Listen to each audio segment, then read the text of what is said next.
Minggu depan saya sudah balik ke Batam.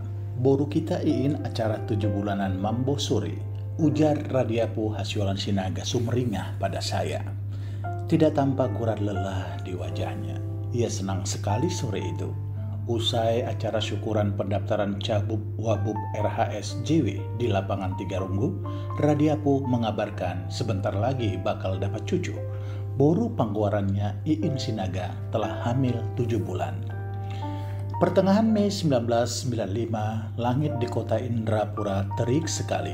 Indrapura, kota kecil sekitar 100 km sebelah tenggara Medan, tampak ramai orang hilir mudik. Beberapa abang becak mengantar penumpangnya membelah pasar Indrapura yang sedikit becek. Di pojokan kantor milik pengusaha DL Sitorus, seorang lelaki muda terlihat sedang serius menulis laporan harian. Ia mengecek satu persatu laporan nasabah. Laki-laki muda itu Radiapu Hasyolan Sinaga. "Bapak tua, inang tua sudah mau melahirkan. Cepat pulang ke rumah," ujar keponakan Radiapu dari balik pintu.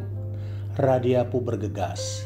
Ia segera menghidupkan motor bututnya, melaju kencang menuju rumah sangat sederhananya di pinggiran kota Indrapura. Di dalam rumah itu, Bidan Seli Panjaitan dengan cekatan membantu proses persalinan. Sudah 1 jam di sana. "Amang, silakan masuk. Sudah lahir anakmu, perempuan," ujar Bidan Seli dari dalam kamar. Radiapu melangkah. Kakinya serasa mau terbang. Tidak sabar menggendong buah hatinya, anak pertama si Boru Pangguaran. Radiapu berdiri di samping ranjang. Ia mengucup kening istrinya. "Terima kasih sayang untuk anak kita," bisiknya lembut di telinga istrinya. Radiapu menatap lekat bayi mungilnya. Kecil sekali. Bayi mungil itu hanya 2,1 kg. Kecil dan ringkih. Radiapu mengelus kening bayinya dengan ujung jari telunjuknya. Mulutnya bergetar komat kamit. Air matanya menetes. Ia menangis haru bahagia. Ia menjadi seorang ayah. "Anakku Indrayani, Bapak janji akan bekerja keras untukmu, memberikan yang terbaik untukmu. Kamu penyemangat Bapak. Bapak janji," batin Radiapu saat menggendong bayi mungilnya. Masa 90-an itu, Radiapu baru memulai hidup. Sebelumnya ia selalu gagal. Setelah tamat sekolah menengah teknologi pertanian, ia mencoba bertani tomat. Tomatnya berbuah lebat, sukses panen besar. Tapi sayangnya harga tomat jatuh. Radiapu buntung besar, rugi. Tidak patah arang, Radiapu lalu merantau ke Kandis Riau. Di sana, ia mencoba peruntungan dengan membuka lahan yang masih berupa hutan lebat. Bermodal uang Rp13.000, ia nekat ke hutan belantara itu, mencoba mengadu nasib, menanam sawit. Malang tak dapat ditolak, mujur tak dapat diraih. Radiapu terkena malaria.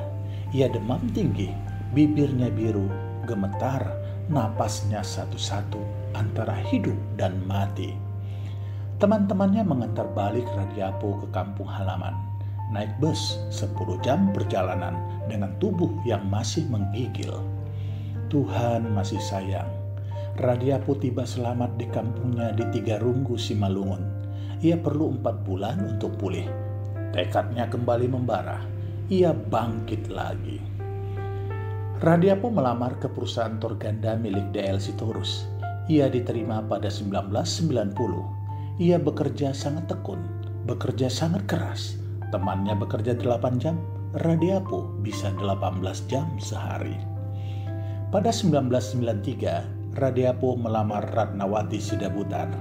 Gadis pujaan hatinya itu kini memberinya 4 orang anak, 3 orang putri dan 1 orang putra. Usai pesta pernikahan megah putrinya, saya bertemu dengannya. Saya hadir di pesta pernikahan super megah itu. Indrayani adalah penyemangatku bekerja. Ia lahir saat ekonomi kami sangat memprihatinkan. Susu saja tidak bisa saya beli. ujar Radiapo sambil mengenang masa-masa sulit hidupnya. Radiapo bercerita, hanya setahun putrinya diberikan ASI. Air susu istrinya tidak berproduksi lagi. Uang membeli susu bubuk tidak punya. Untuk mensiasatinya, Radiapo membuat air tajin, air dari rebusan beras. Sabtu 23 November 2019 menjadi hari kebahagiaan Radiapo. Boru pangkuarannya yang lahir dengan berat 2,1 kg dilepasnya dengan kemegahan seperti layaknya seorang putri raja. Air matanya jatuh saat Indrayani memeluknya usai cincin dimasukkan ke jari oleh pendeta. Dadanya bergemuruh, air matanya menetes. Ia memeluk erat anak penyemangat hidupnya itu. Ia tidak sanggup melihat borunya itu. Ia menutup matanya. Hanya air mata jatuh di pipinya. Pelukan pelepasan status lajang putrinya itu benar-benar mengharukan. Radiapo melepas putrinya itu kepada seorang lelaki muda tinggi gagah, Christopher Manurung. Saya bahagia sekali. Dulu boruku menangis kencang saat lahir ke dunia. Kini ia bisa tersenyum bahagia bersama orang yang dicintainya. Hidup ini hanya sementara. Membahagiakan keluarga itu yang utama. Kemudian bagaimana selanjutnya memberikan kebahagiaan bagi sesama kita. Ucap Radiapo penuh rasa syukur. Sabtu 12 September 2020, Radiapo dan Ibu Ratnawati Sidabutar membawa ikan mas arsik buat borunya Iin. Acara 7 bulanan Mambo Suri menggenapkan kebahagiaan hidupnya. Doa terbaik dipanjatkan agar kandungan putrinya baik dan sehat. Juga proses kelahiran 2 bulan ke depan dapat berjalan dengan lancar dan baik. Radiapo bersama Ibu Ratnawati memulai rumah tangga bermodalkan cinta itu telah memberikan yang terbaik bagi anak-anaknya. Sekarang mereka turun keliling Simalungun untuk memberikan yang terbaik buat tanah kelahirannya Simalungun. Sebuah janji yang tulus tanpa syahwat kekuasaan, semata karena ikhtiar untuk membawa Simalungun lebih sejahtera lagi. Karena hidup miskin itu tidak enak dan menyedihkan. Mereka ingin Simalungun sejahtera. Itulah harapan Radiapo Hasiolan Sinaga. Rakyat Simalungun harus sejahtera.